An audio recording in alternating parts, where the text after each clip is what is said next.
Polemik dugaan intimidasi terhadap seniman asal Yogyakarta, Butet Kertarejasa terus bergulir. Terakhir, Butet justru dilaporkan ke Baris Krim Polri atas dugaan penyebaran hoaks. Kami ulas lebih dalam lagi bersama dengan para narasumber yang bergabung lewat sambungan dalam jaringan. Bergabung saat ini seniman Butet Kertarejasa dan Komisioner Kompolnas Albertus Wahyu Rudanto. Pak Wahyu, Mas Butet, selamat sore. Selamat sore, Mas Tifal. Ya, terima kasih semuanya sudah hadir bersama kami kali ini. Mas Butet, Anda terakhir menyampaikan bahwa akun WhatsApp Anda lumpuh. Itu sejak kapan Anda menyadari dan kondisinya sekarang bagaimana? Ya, sejak tadi pagi dini hari jam 4, saya terbangun dari tidur ke toilet, saya buka WA, lalu saya diminta mengisi OTP, saya isi 3 kali, udah bener, tapi WhatsApp menyebutkan salah. Lalu setelah itu ya sudah, mati semuanya.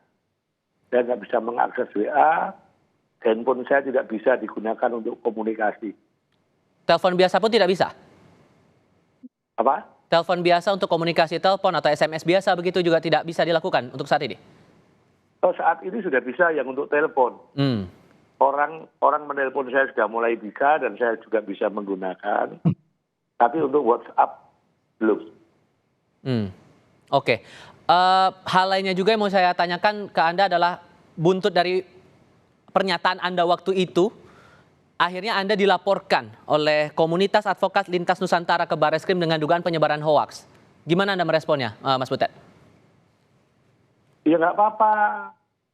Mereka kan butuh berkegiatan. Lapor, baik. Nanti kita lihat apakah ada betul tuduhannya kepada saya sebagai penyebar hoaks. Saya kan cuma menceritakan fakta yang terjadi pada saya. Terintimidasi, sudah terkonfirmasi. Saya sudah mendapat penjelasan dari Dirjen Kebudayaan, memberikan screenshot kepada saya tentang hak kebebasan berekspresi yang dijamin Undang-Undang Dasar 45 dari kawan-kawan penasihat hukum. Semua mengatakan saya tidak melakukan pelanggaran hukum. Saya cuma terganggu kebebasan berekspresi saya. Dan itu saya nyatakan kepada publik supaya publik mengetahui bahwa ada keganjilan dari situasi yang saya alami ini. Oke. Melihat kasus ini yang terus bergulir sampai Butet dilaporkan ini, Kompolnas melihatnya bagaimana Pak Wahyu? Ya, terima kasih Mas Tifal, Mas Butet. Saya ini termasuk penonton setia di tim Mas Butet. Dari 241 mungkin hampir 30 kali saya nonton langsung di sana dan bayar Mas. Jadi saya bisa paham mengenai apa yang disampaikan dan saya terhibur di sana. Tapi untuk kasus ini saya ingin memberikan pandangan. Kompolnas begitu muncul di media, kami langsung bersurat ke Polda Metro untuk menanyakan, mengklarifikasi apa sih persoalan sebenarnya. Nah, kemudian Polda Metro kan jumpa pers. Baru saja Mas Butet menyatakan memang tidak ada intimidasi verbal, tetapi surat yang ditandatangani itu mengekang, dan itu sebetulnya bagi Kompolnas hal yang harus diawasi dalam rangka kami tugas untuk memantau kinerja Polri. Karena begini, tugas polisi yang terutama itu kan menjaga peradaban. Oleh karena itu polisi diberi kewenangan untuk agar orang bisa berbuat tidak melanggar tata tertib, keteraturan sosial, tidak melanggar hukum, sehingga orang bisa beraktivitas sehari dengan normal. Dan Kompolnas punya kewenangan untuk mengawasi itu semua. Nah, pada kasus Pak Mas Butet ini, menurut saya ada beda persepsi yang harus diluruskan, terutama ketika naskah atau form yang ditandatangani itu redaksinya apa. Saya kira seharusnya kan ini pentasnya di tempat yang biasa untuk pentas kan di tim kan Mas Butet, bukan di lapangan atau di mana. Sehingga izinnya itu izin rutin kayak pertandingan kayak nonton di bioskop lah kan, izinnya izin rutin. Nah, saya kira ini perlu ada koreksi juga dari internal Polri. Kami sudah melakukan masukan secara tertutup ke internal Polri. Dan respon dari pihak kepolisian bagaimana? Kalau dari Kompolnas kan mereka menerima masukan kami.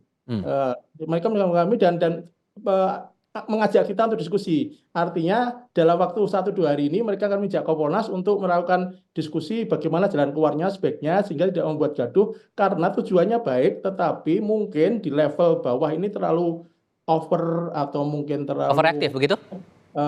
ya boleh dikatakan ketakutan atau mungkin biasanya kan begini, Hmm. atasan perintahnya hanya poin-poin, bawah menerjemahkan. Ini saya kira yang harus dibenahi karena begini tugas polisi itu sekarang itu harus semakin cerdas. Saya ingat betul ketika saya masih kuliah itu Profesor Sabtito bilang polisi itu kerjanya O2+H. Hmm. Satu dia punya otot, dia harus kuat, dia harus punya otak, dia harus cerdas, tiga dia punya hati nurani. Sehingga Justru kalau untuk laporan yang Barreskrim ini terhadap Butet, itu gimana tindakan yang harus dilakukan? itu kaitan dengan laporan ini. Ketika ada laporan, saya tadi begitu dikontak oleh Kompas TV, langsung saya komunikasi dengan Barreskrim. Hmm. Rupanya itu baru pengaduan, jadi belum berbentuk laporan polisi. Hmm.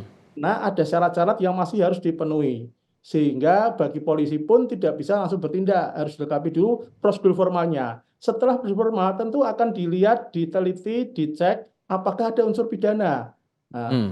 bagi Oke. Kompolnas yang penting ketika itu tidak ada unsur pidana dan itu justru mudaratnya lebih banyak, lebih baik dihentikan. Oke. Maka tadi Barreskrim tidak bisa terlalu banyak bicara karena belum begitu jelas duduk persoalannya ketika surat itu dikirim. Dari Oke. pihak ini kan dia hanya baru mengadu istilahnya dumas istilahnya. Oke. Mengadu masyarakat. Ya. Itu nanti ada level-levelnya lagi Mas, ada Oke. langkah-langkah lagi yang harus dilakukan dalam SOP mengenai proses pengaduan karena semua pengaduan harus diterima polisi. Oke, ya. Ya, harus diterima dulu. Ya. Oke, saya tahan di situ dulu Pak. Pengaduan ini yang disampaikan komunitas advokat lintas Nusantara, Mas Butet disebutkan mereka menilai bahwa pernyataan Mas Butet itu menyudutkan institusi Polri. Terus pernyataan Mas Butet sudah dibantah panitia penyelenggara dan divisi Humas Polri bahwa disebutkan polisi saat itu dan panitia membantah ada intimidasi.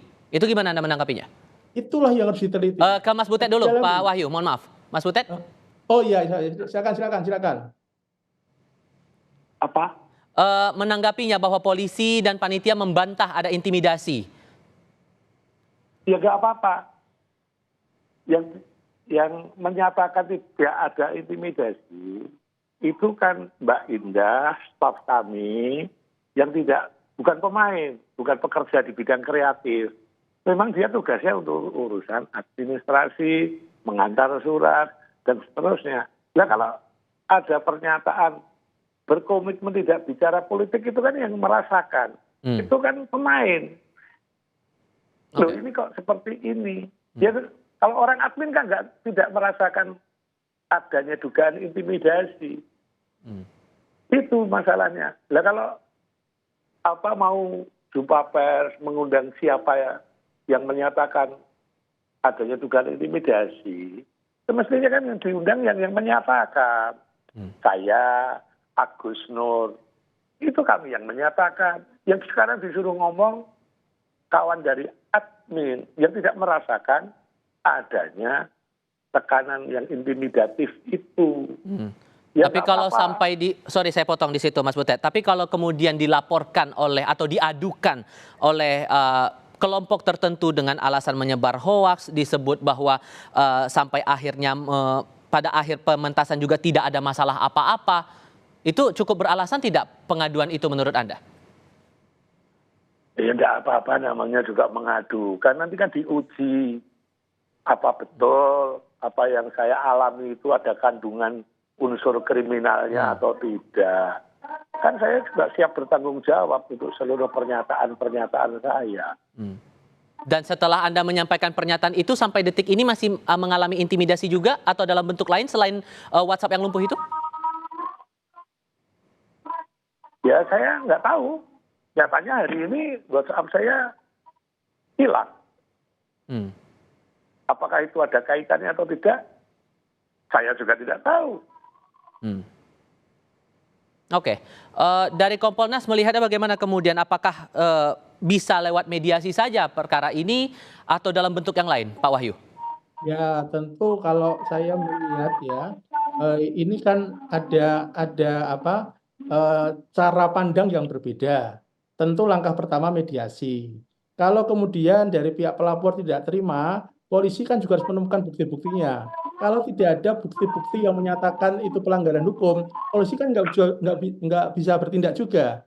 Jadi saya kira polisi pun juga harus melihat kasus ini secara cerdas dan sensitivitas sebagai seorang pengayom itu harus kuat di situ. Baik.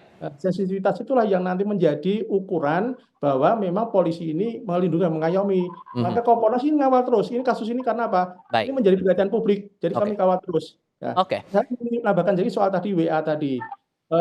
Kalau kita lihat secara proporsinya itu bukan kewenangannya polisi. Baik. Tapi kalau misalkan Mas Butet keberatan, kira bisa melaporkan atau bisa lewat Kompolnas, nanti Kompolnas membantu untuk menyampaikan. Baik. Sehingga tujuannya jelas agar masalah ini kan kita ini sebagai pengawal polisi ingin bahwa kebebasan ekspresi ini juga mendapat tempat yang sah dan layak dan menggembirakan orang ya. Sudah kami tangkap maksudnya Pak Wahyu. Terima kasih banyak Pak Wahyu mewakili Kompolnas sudah berbicara bersama kami. Mas Butet juga terima kasih sudah mau berdiskusi bersama kami kali ini. Selamat sore semuanya. Selamat sore. Selamat sore.